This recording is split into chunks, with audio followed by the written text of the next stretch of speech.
Halo pemirsa, kita jumpa lagi pada pembahasan investigasi jurnalistik, solusi tuntas untuk menghentikan penyebaran COVID-19 tanpa vaksin. Kajian ini disusun bersama oleh portal berita Forum News Network, Presidium Rakyat Menggugat, dan Investigasi 101 Channel. Investigasi jurnalistik ini adalah rangkuman dari 64 dokumen-dokumen yang kredibel berupa jurnal ilmiah, buku, artikel, dan rekaman video yang sebenarnya ada, tapi jarang terinformasikan kepada publik. Investigasi jurnalistik ini kami bagi menjadi 5 episode, yaitu episode 23 sampai 27. Kita masuk pada pembahasan episode 23, rahasia di balik PCR test.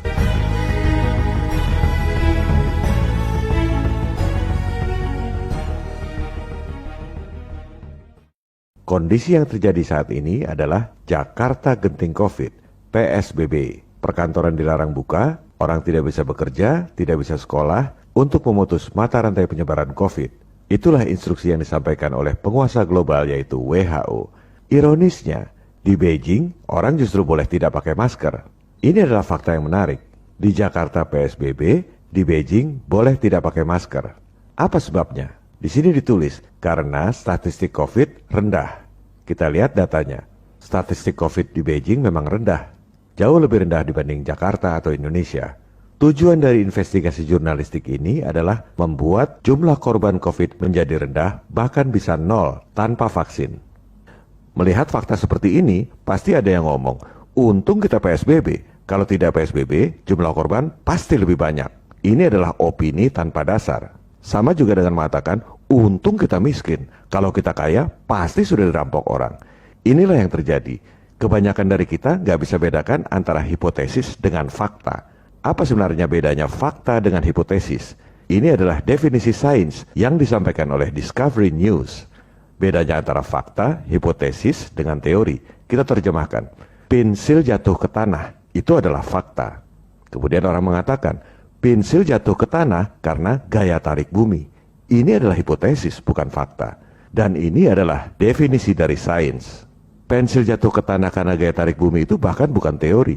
Teori yang sebenarnya, menurut sains, adalah pensil jatuh ke tanah karena ruang dan waktu melengkung. Inilah teori relativitas Einstein. Dan itu pun bukan satu-satunya teori. Tapi yang terjadi adalah hipotesis dipropagandakan sebagai fakta. Dari SD, orang diajarkan bahwa pensil jatuh ke tanah karena gaya tarik bumi. Padahal itu sebenarnya hipotesis, menurut sains, bukan menurut saya. Jadi semua ini terjadi karena kita nggak bisa bedakan antara fakta dengan hipotesis. Hipotesis disebut fakta. Kita lihat fakta perilaku terhadap warga. Di Cina, tepatnya di Wuhan, ribuan orang pesta tanpa masker. Ini adalah fakta. Padahal Wuhan adalah tempat pertama berjangkitnya COVID. Tapi di sana warganya diperbolehkan pesta di kolam tanpa masker. Sementara di Jakarta, anak buah Anies Baswedan, ini kata jpnn.com, bukan kata saya. Anak buah Anies Baswedan gotong peti mati keliling kampung untuk menakut-nakuti warga. Ini juga fakta yang menarik.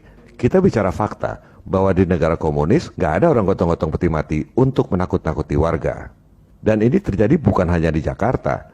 Di Manado misalnya, orang yang tidak patuh pada protokol COVID dihukum untuk memakai rompi oranye bertuliskan orang kepala batu. Di Depok, yang melanggar PSBB disuruh pakai rompi sambil menyapu jalanan. Sementara di Cina, warga Sichuan pesta renang tanpa masker. Mari kita lihat.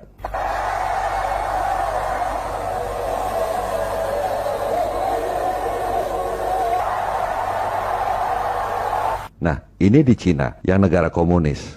Kalau di negara kapitalis, Amerika Serikat misalnya, Presiden Donald Trump bersumpah tidak akan mewajibkan rakyatnya pakai masker. Tapi yang namanya presiden tergantung gubernurnya, bagaimana menerapkan peraturan di wilayah masing-masing.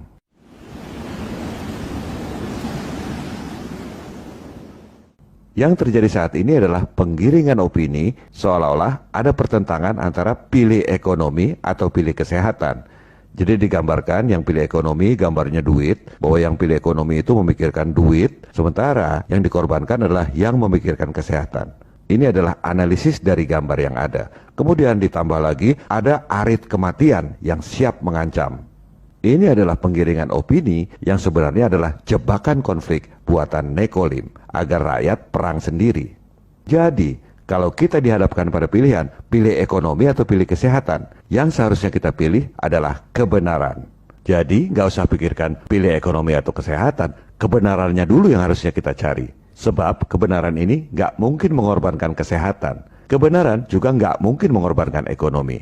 Dengan memperoleh kebenaran, dua-duanya dapat. Ekonomi dapat, kesehatan juga dapat. Inilah prinsip dari jurnalisme sejati, yaitu mencari kebenaran, sesuai dengan sumpah suci, the truth, the whole truth, and nothing but the truth. Kebenaran, kebenaran seutuhnya, dan tak ada yang lain selain kebenaran. Disinilah perlunya investigasi jurnalistik. Contoh investigasi jurnalistik yang bagus adalah yang dilakukan oleh majalah terkemuka The Economist dengan cover story bertajuk How Science Goes Wrong, tatkala sains dipenuhi perkeliruan. Para jurnalis mengungkap perkeliruan apa yang biasa terjadi di dunia sains, khususnya dalam penelitian. Sebagai catatan, spesies COVID adalah temuan baru sains. Memang majalah ini tidak menceritakan COVID karena ini sudah lama. Yang mereka ceritakan adalah bagaimana penyimpangan itu terjadi, khususnya dalam penelitian, bagaimana sebenarnya temuan-temuan sains itu banyak yang tidak bisa dipertanggungjawabkan. Dampaknya apa, solusinya gimana. Dan kalangan akademisi menerima kritik yang disampaikan oleh majalah The Economist ini. Kalau Anda ketik How Science Goes Wrong di Google, yang keluar bukan hanya artikel dari The Economist, tapi juga berbagai link dari berbagai universitas yang membagikan investigasi jurnalistik ini. Contoh yang lain adalah yang dilakukan oleh dua orang wartawan The Washington Post yang mengungkap skandal Watergate yang pada akhirnya membuat Presiden Nixon mundur. Kalau kedua wartawan ini tidak mengungkap informasi tersebut, pasti korupsi itu akan terus berlangsung. Semangat seperti inilah yang kami bawa dengan investigasi jurnalistik ini.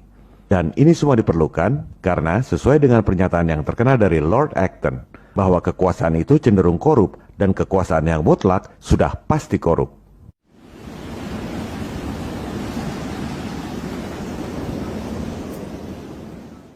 Selanjutnya, kita masuk pada pembahasan apa penyebab pesatnya peningkatan jumlah korban penyakit menular menurut penemu PCR. Kita ketahui bahwa saat ini alat yang paling diandalkan untuk mendeteksi COVID adalah PCR. PCR ini ditemukan oleh Dr. Kary Mullis yang kemudian memperoleh hadiah Nobel atas temuannya itu. Mari kita simak, apa penyebab pesatnya peningkatan jumlah korban penyakit menular menurut sang penemu PCR. Ia mengatakan bahwa pesatnya peningkatan jumlah korban epidemi terjadi akibat pesatnya peningkatan tes. Berapa uang yang kita dapat dari epidemi tahun ini? Epidemi terjadi karena kita dapat duit terus dari situ tiap tahun. The number of cases reported went up epidemically, exponentially, because the number of tests that was done went up exponentially. Betul kan? Jumlah korban epidemi yang dilaporkan meningkat pesat seiring dengan peningkatan pengujian. How many doctors knew about HIV in 1983? 2. How many knew about it in 1985? Say 500. How many knew about it in 1986? 40,000. So that's where the curve came from. How much money did we make off of HIV this year? And they could have plotted that, and it would have looked the same. And they could have said it's an epidemic because we're making more and more money off of it every year. Luar biasa. Berapa banyak dokter yang berani berkata seperti itu? Kary Mullis adalah seorang dokter aktivis, bukan dokter antek globalis atau nekolim. Perhatikan kata kita. Ia menyebutnya kita. Jadi statement itu adalah otokritik buat kalangan dokter dan saintis dari seorang pemenang hadiah Nobel. Yang disampaikan oleh Dr. Kary Mullis itu adalah fakta. Tadi di awal kita sudah jelaskan, fakta itu contohnya pensil jatuh ke tanah, itu fakta. Kalau pensil jatuh ke tanah karena gaya tarik bumi, itu adalah hipotesis yang dikira fakta oleh sebagian besar orang. Kita lihat faktanya. Tingkat penularan COVID pesat luar biasa. Buktinya banyak orang yang terpapar COVID. Faktanya adalah statistik tinggi itu disebabkan karena hasil tes. Kalau hasil tesnya positif, disebut terpapar COVID. Kalau banyak yang hasil tesnya positif, disebut korban banyak karena tingkat penularannya tinggi. Kalau hasil tes negatif, orang tak disebut kena COVID. Kalau semua orang yang dites hasilnya negatif, disebut COVID sudah tidak ada. Itu semua karena hasil tes. Persis seperti yang dikatakan oleh sang penemu PCR. Lantas orang mengatakan, itu banyak yang mati. Kamu gila apa? Ada 100 dokter mati. Kamu masih nggak percaya? Kamu itu denial, membahayakan orang. Coba kita lihat faktanya. Disebut mati karena apa? Karena hasil tesnya positif kan? Kalau hasil tesnya negatif, nggak disebut mati karena COVID. Faktanya, yang mati itu adalah yang punya penyakit bawaan. Nggak ada yang mati karena COVID doang. Dan kebanyakan karena ditambah stres dan rasa takut, mengakibatkan imunitasnya hilang dan akhirnya mati. Kemudian, ada orang tanpa gejala. Kenapa bisa begitu? Faktanya karena hasil tes. Orang nggak sakit, hasil tesnya positif. Maka disebut orang terinfeksi tapi tanpa gejala. Ada orang sembuh sendiri, itu karena hasil tes. Sekarang dites hasilnya positif, disebut kena COVID. 2 jam kemudian, tes lagi hasilnya negatif, disebut sudah sembuh. Lantas dikatakan virusnya bermutasi terus. Itu juga karena hasil analisis PCR. Sekarang terdeteksi urutan genetiknya seperti ini. Besok hasil PCR urutan genetiknya beda, maka disebut virusnya bermutasi. Oleh sebab itu, sangat penting kita memahami fakta tentang cara kerja PCR.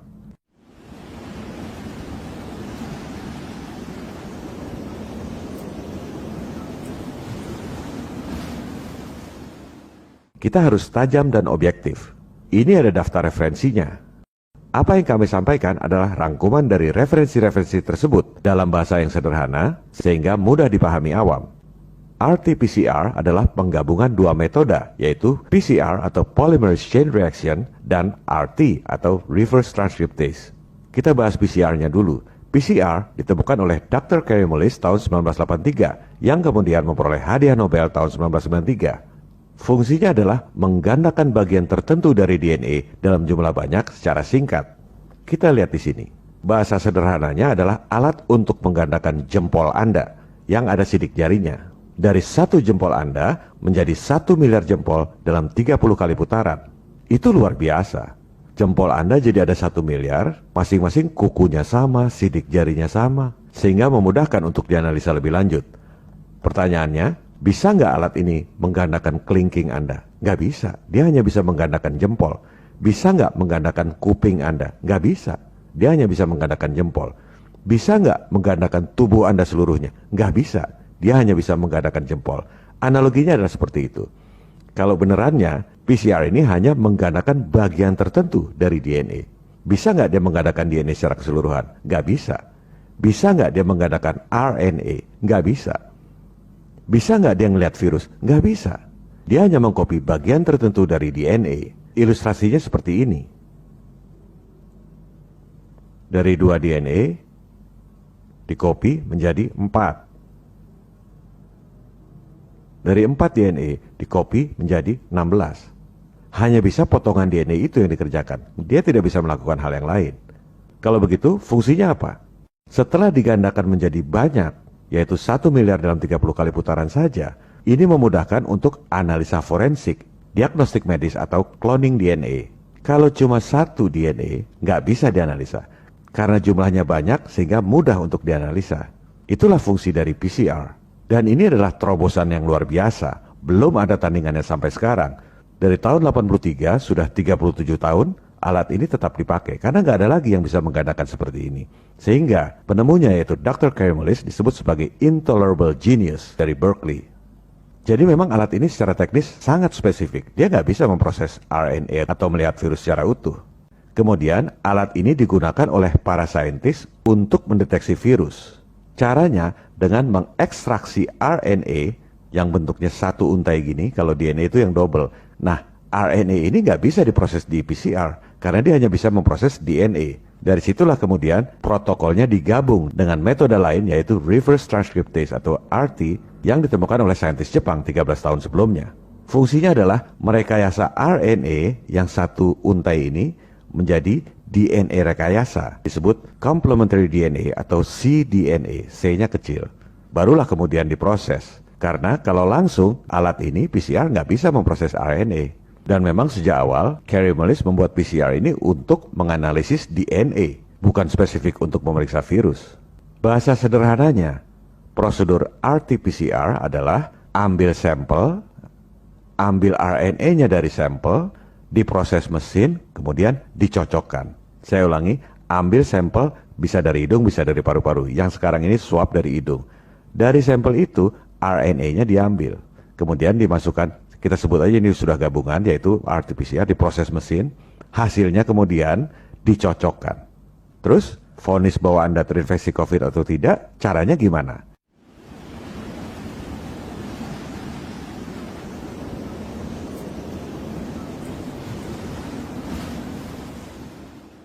Kita baca referensi lain yang lebih jelas. Kuncinya adalah 3 garis ini. Pertama, di sini disebut jumlah cycle atau putarannya, garis yang ini.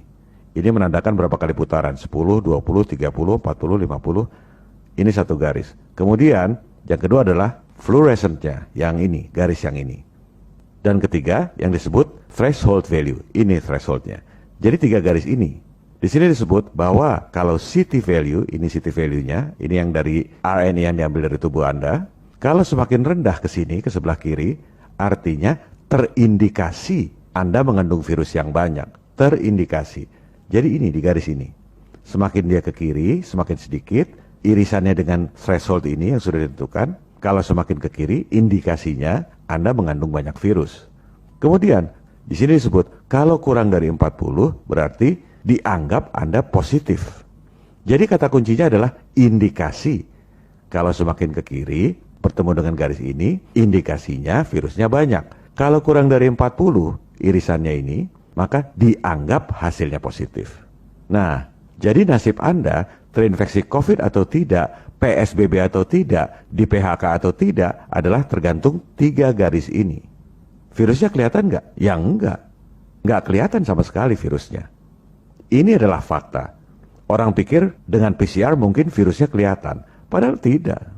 Tergantung settingan 3 garis ini. Kalau kena di sini maka dibilang, oke, Bapak kena COVID. Ya ini, karena ngeliat garis ini virusnya nggak kelihatan. Kemudian, kalau virusnya nggak pernah terlihat, urutan genetik COVID-nya yang mana?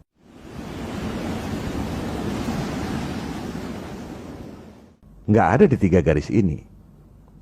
Anda harus lakukan investigasi sendiri. Ini ada dokumen yang diunduh dari situs resmi WHO. Judulnya, Protokol Real-Time RT-PCR untuk pendeteksian SARS-CoV-2 atau COVID-19. Di sini disebut bahwa berdasarkan urutan genetik COVID yang pertama yang dibuat tanggal 11 Januari 2020. Protokol ini dibuat oleh Institut Pasteur di Paris. Dokumen ini bisa Anda unduh dari situs resmi WHO. Pada dokumen itu ditulis ada 9 urutan genetik COVID. Ini jumlahnya ada 9, ya. Jadi urutan genetik yang disebut urutan genetik COVID ini diolah, dijadikan parameter untuk kemudian dituangkan dalam bentuk garis-garis ini. Begitulah prosedur dan protokol pendeteksian COVID dengan menggunakan RT-PCR. Sekarang kita masuk pada fakta yang disembunyikan dari prosedur pendeteksian virus yang menggunakan RT-PCR. Sebenarnya banyak referensi tentang ini, banyak dokter yang tahu, tapi kebanyakan gak berani ngomong. Dan referensi-referensi seperti ini ditimbun begitu saja. Tugas kami hanya menyampaikan berbagai referensi yang sangat penting yang selama ini tidak banyak diketahui oleh publik. Ini ada referensi dari CEBM, The Center for Evidence-Based Medicine, pengobatan berbasis bukti yang merupakan bagian dari Oxford University.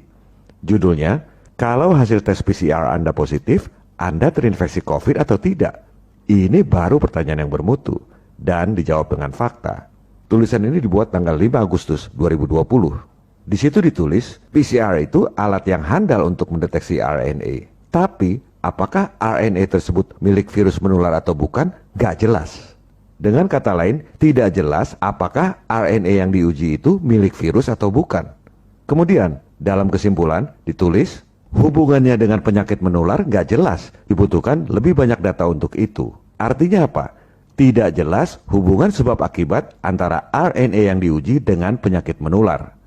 Kita kembali pada bahasa sederhana, prosedur penggunaan RT-PCR. Masalah yang disebut oleh CEBM Oxford tadi adanya di pangkal sebelum masuk PCR dan di ujung setelah diproses oleh PCR.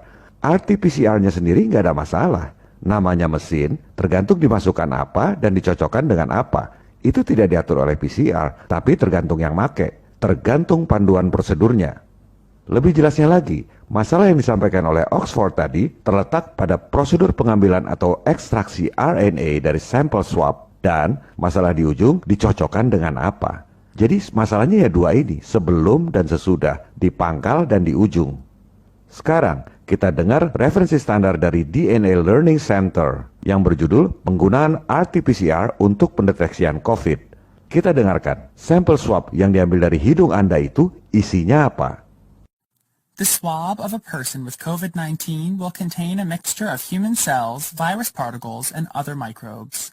Jelaskan, Sampel swab yang diambil dari hidung Anda berisi sel-sel manusia, partikel virus, dan berbagai makhluk mikro lainnya, yaitu ada jamur, bakteri, protozoa, eksosom, dan mungkin ada virus. Ini yang dimaksud oleh CIBM tadi, tidak jelas apakah RNA tersebut milik virus atau bukan, karena sebenarnya sampel swab itu isinya banyak makhluk. Kenapa kebanyakan orang atau dokter nggak sadar? Karena memang begitu panduannya. Ini sudah terjadi selama puluhan tahun terakhir, sejak PCR digunakan untuk mendeteksi HIV. Jadi kalau ditanya, dokter akan bilang, ini sudah sesuai dengan prosedur internasional. Coba kita dengar, panduan yang selama ini diajarkan itu bagaimana? The swab is inserted in the nostril and gently moved forward into the nasopharynx. Then it is rotated for a specified period time to collect secretions that contain the virus. Nah, digambarkan di sini seolah-olah dari hidung Anda itu isinya cuma virus doang. Nggak ada jamur, nggak ada bakteri, nggak ada ingus. Once the lysis buffer is added, the tube is mixed by pulse vortexing and incubated at room temperature. Nah, ini seolah-olah isinya virus doang, padahal isinya ada banyak makhluk. Then the virus is lysed under the highly denaturing conditions provided by the lysis buffer. Kemudian virusnya dihancurkan, tinggal tersisa RNA-nya. Inilah yang diambil. Prosedur ini betul kalau sampel itu isinya virus doang. Kalau ada makhluk lain, nggak jelas RNA makhluk apa yang kemudian diuji. Oke, kita jabarkan dalam bahasa yang lebih sederhana. Jadi, kalau Anda di swab, diambil sampel dari hidung Anda, swab itu isinya ada ingus, ada sel hidung, ada sel imun, ada bakteri, ada jamur, ada materi genetik bebas, ada eksosom, dan mungkin ada virus. Kemudian dilakukan proses ekstraksi. Sederhananya diambil RNA-nya. Analoginya kita mau ambil giginya si fulan. Kita anggaplah ini sidik gigi gitu ya. Giginya si fulan.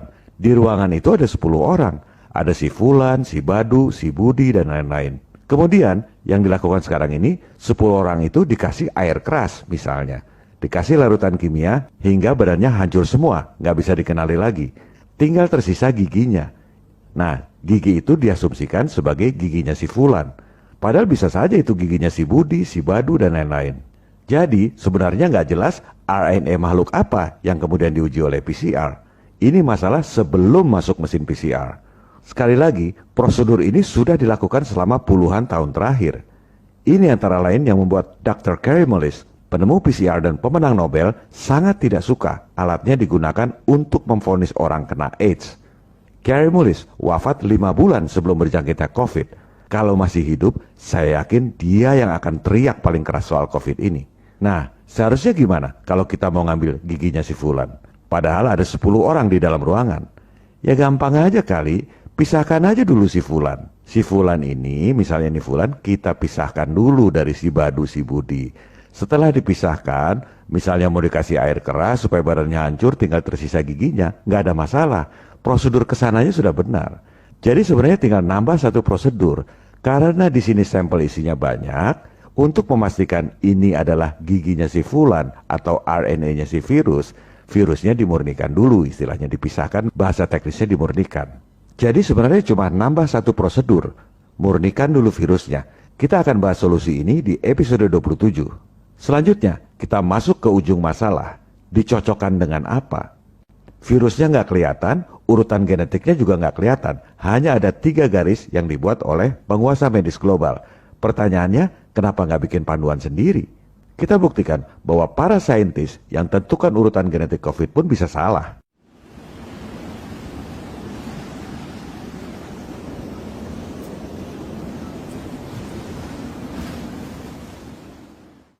Kita kembali pada protokol yang dibuat oleh Institut Pasteur yang sangat kredibel, yang kemudian diunggah di situs resmi WHO. Ini adalah panduan buat seluruh dunia. Tadi sudah kita singgung, ada 9 nomor kode. Ini adalah 9 kode, nomor kode yang disebut urutan genetik COVID. Anda perhatikan urutan genetik yang nomor 2. Kemudian Anda ambil data dari sumber lain, dari NCBI, the National Center for Biotechnology Information. Isinya tentang urutan genetik Homo sapiens, urutan genetik manusia, urutan genetik Anda sendiri. Ini urutan genetiknya. Sekarang, coba Anda bandingkan. Urutan genetik yang sebelah kiri ini adalah urutan genetik COVID. Urutan yang sebelah kanan ini adalah urutan genetik manusia. Ini dari sumber yang berbeda. Ya, coba kita sandingkan supaya gampang dibandingkan. Oke, kita ulang dulu sebentar. Urutan genetik COVID itu yang sebelah kiri, yang dibuat oleh Institut Pasteur di Paris. Yang sebelah kanan ini urutan genetik manusia, yang diarsipkan di NCBI. Yang sebelah kiri urutan genetik COVID kita taruh di atas. Nah, urutan genetik manusia kita taruh di bawah. Coba kita sama-sama lihat, ini identik atau tidak urutan genetik COVID dengan urutan genetik manusia. Kita lihat, C, T, C-nya 3 kali, T-nya 3 kali, G, T, T, G, T, G, T, T, G, T. 100% identik. Padahal ini katanya urutan genetik COVID. Ini urutan genetik manusia. Ternyata sama. Jadi, cDNA COVID yang dijadikan patokan tes PCR itu ternyata salah satunya adalah DNA Anda sendiri. Kita kembali pada bagian yang sederhana tadi. Sampel swab dari hidung manusia diproses mesin, kemudian dicocokkan dengan yang katanya DNA COVID, ternyata adalah DNA Anda sendiri, DNA manusia. Ya jelas saja banyak yang cocok. Makanya angka statistik korban itu menjadi sangat tinggi. Ada orang tanpa gejala, orang sehat karena hasil tesnya positif, maka disebut kena COVID. Karena apa? Ya di sini sampel hidungnya dicocokkan dengan urutan genetik manusia, jelas saja dia positif. Kemudian ada pasien yang tidak diobati, ternyata sembuh sendiri dan lain-lain. Nah, perlu saya sampaikan di sini bahwa protokol yang isinya DNA manusia itu bukan satu-satunya protokol. Artinya kita nggak tahu sebenarnya kalau kita tes PCR itu sebenarnya pakai protokol yang mana. Ini yang seharusnya dibuka secara transparan dan akuntabel. Episode ini sudah terlalu panjang. Kita sambung pada episode 24 tentang fakta. Itu virus atau bukan? Viva Republik Indonesia. Salam People Power.